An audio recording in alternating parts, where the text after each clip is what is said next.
The high-altitude wind screamed past the open ramp of the C-130, a brutal, deafening roar that vibrated in the chest. Inside, the air was thick with the smell of jet fuel, cold metal, and nervous sweat. Army Sergeant Anya "Doc" Petrova checked her medical pack for the 10th time, her movements brisk, automatic. Around her, a mixed team of elite operators, Navy SEALs and Army Special Forces, lolled in their webbed seats, a picture of coiled, casual lethality.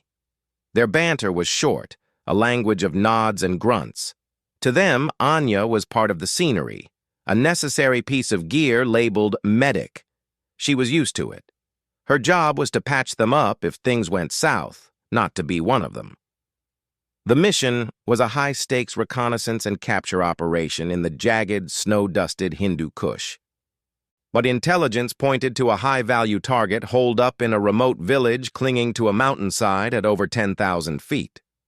The plan was straightforward: fast rope in under cover of darkness, execute the operation with precision, and exfiltrate via helo from a designated landing zone a click away. Simple. On paper. As the red jump light illuminated, the atmosphere shifted. Jokes died. The team leader, a SEAL lieutenant everyone called Crash, locked eyes with each man, a silent communication passing through the cabin. Anya felt the familiar cold knot in her stomach, the one that always tightened before the green light. She wasn't scared of the bullets. She was terrified of failing, of not being enough when a life bled out into her hands. The plane banked sharply, and the jumpmaster's hand went up. Green light. One by one, the operators vanished into the black, roaring night, swallowed by the darkness below. Anya followed, the static line yanking her into the chaos of wind and noise, the ground a distant, unseen threat. The landing was a brutal affair. A gust caught Anya, slamming her into a rocky outcrop before her chute collapsed. Pain shot through her ribs, but the adrenaline swallowed it whole. She gathered her chute and moved to the rally point. The team was a collection of shadows in the thin, icy air. They moved like ghosts through the sleeping village, securing the target's compound with an efficiency that was almost beautiful. It was over in minutes, the target zip-tied and gagged, without a shot fired. As they began their tactical withdrawal to the exfil LZ, a grim satisfaction settled over the team. Too easy. Then the mountains awoke, and the first RPG round came from a previously unseen cave position higher up the slope, tearing through the quiet dawn with a flash and a concussive whump. It wasn't aimed at them, but at the cliff face above their path. The world dissolved into noise and flying rock. A second explosion, this one a deafening blast from a command-detonated IED buried in the narrow trail, ripped the heart out of the team. The ground vanished in a cloud of dirt, stone, and shrapnel. When the dust settled, the scene was one of utter devastation. 4 operators were down, their forms twisted and still amidst the rubble. The pristine silence of the mountains was now broken by moans of pain and the frantic, choked calls of "man down."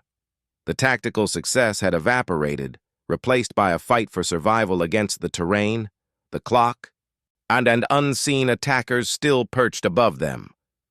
Chaos reigned for a heartbeat before training took over. Crash, his face bleeding from a shrapnel graze, barked orders. "Contact left! Suppressing fire! Doc, get to them!" Anya was already moving, her medical pack feeling suddenly insignificant against the scale of the carnage. The 4 wounded were in a horrific state. Reaper, a SEAL sniper, had taken the brunt of the IED. His legs were a mangled, bloody mess, a compound fracture glaring white against the dirt. T-Bone, an Army weapons sergeant, had a large piece of rock embedded in his abdomen, his breathing shallow and rapid. The other 2, Frost and Jester, had concussions, broken bones, and multiple lacerations but were semi-conscious. The priority was clear: stop the bleeding, stabilize, and move. But move where? The primary exfil LZ was compromised, the path to it a kill zone. The secondary LZ was 5 kilometers away, over 5,000 meters of sheer, vertical, rock-strewn hell, uphill, in thinning air, with an enemy that still held the high ground. As the team's remaining shooters laid down a furious wall of fire up the slope, Anya worked with a speed that belied the freezing numbness in her fingers. Tourniquets were cranked on Reaper's thighs. Pressure dressings were packed into T-Bone's sucking chest wound. Splints were fashioned from rifle stocks and tape. She communicated in short, clinical bursts, her voice the only calm thing in the storm of gunfire and pain. Crash called in the emergency, his voice tight. The news was bad. The incoming medevac bird had taken fire and was forced to turn back. No air support was available for at least an hour. They were on their own. The only directive from command, get to the secondary LZ. It was a death sentence uttered in a calm, satellite radio voice. Anya looked from the 4 broken men to the imposing mountain pass they had to cross, then back at Crash. The unspoken question hung in the air. They couldn't carry 4 litter patients and fight. They didn't have the hands. The math was brutal. Crash's face was a mask of anguish, the weight of an impossible decision crushing him. Abandoning a man was not in their DNA. It was the unthinkable sin. Before he could voice the horrific calculus, Anya spoke, her voice cutting through the din. We're taking them, all of them. She wasn't asking. The SEALs looked at her, this compact woman covered in their brother's blood, as if she'd lost her mind. How? Crash demanded, not in challenge, but in desperate hope. She pointed to a section of ripped cargo netting from the shattered equipment. We drag them, we carry them, we take turns until we can't, then we take more turns. What followed was a form of suffering that redefined the word. Using the netting and poles from a shattered communications array, they fashioned 2 makeshift drag sleds. Reaper and T-Bone, the most critically wounded, were placed on them. Frost and Jester, stumbling and dazed, would have to walk with support. The team moved out, a pathetic, desperate caravan. Every meter was a battle. The SEALs and Green Berets, rotating in pairs, hauled the sleds over scree fields, their boots sliding on loose rock. They lifted them over boulders, muscles screaming, breath tearing from their lungs in the oxygen-poor air. The enemy, though not pursuing closely, I took sporadic pot shots, keeping them pinned in a state of exhausting vigilance. Anya was everywhere. She was not a passenger. She was the engine, the medic, and the moral compass. She took her turn on the drag ropes, her smaller frame digging into the earth with a ferocity that shocked the men.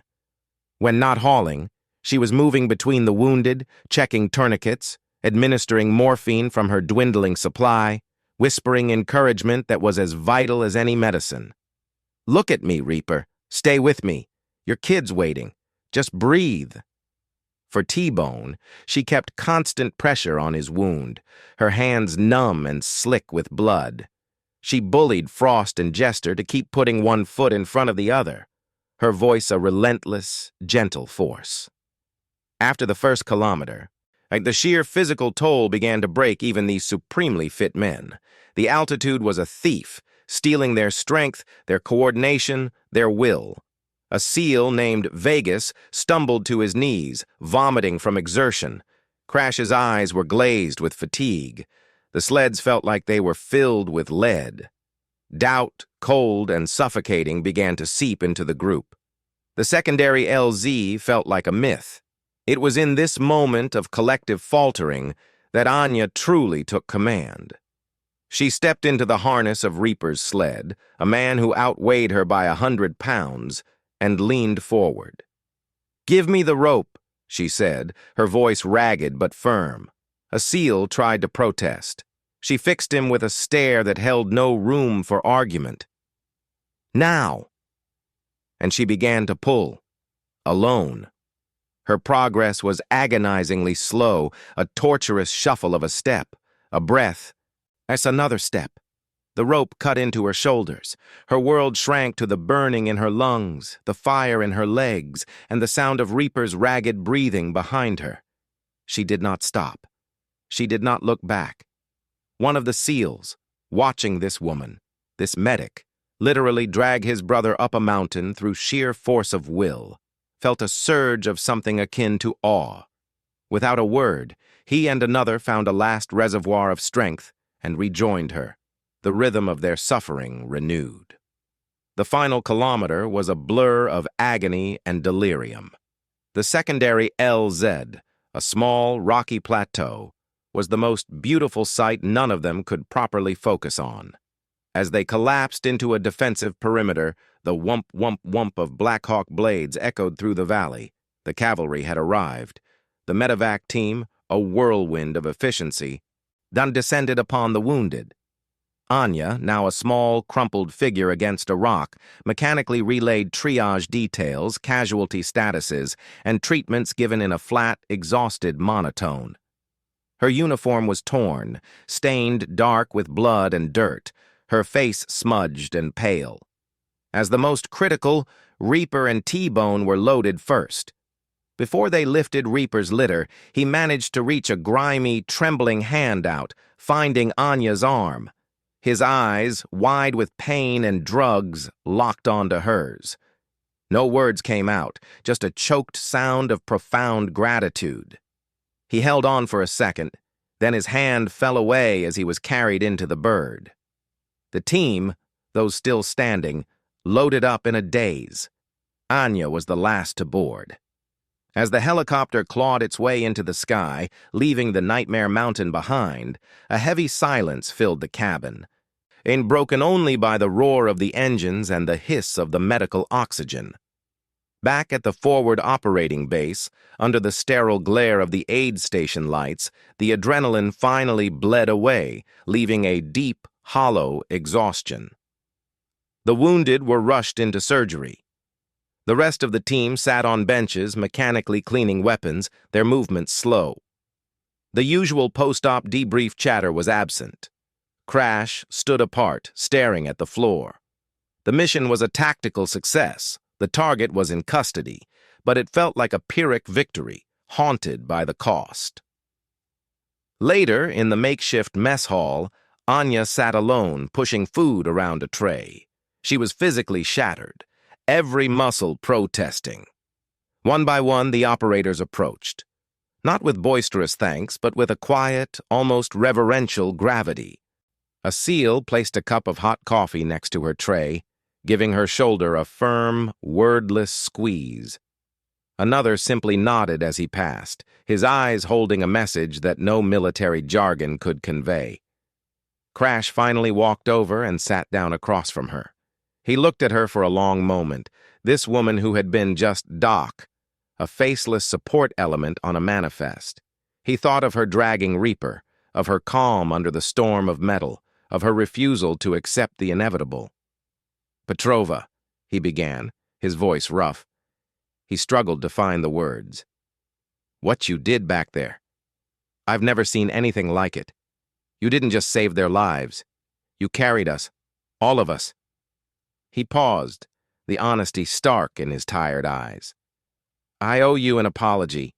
We all do. You're not just anything." Anya looked up, meeting his gaze. She gave a small, tired shake of her head. "They're my team too, Lieutenant." That was all she said. It was enough. In that moment, in the eyes of the toughest warriors on the planet, Sergeant Anya Petrova was no longer just a medic. She was one of them, forged in a crucible they would never forget. Her stature measured not in inches, but in the 5,000 meters of hell she had conquered to bring her brothers home.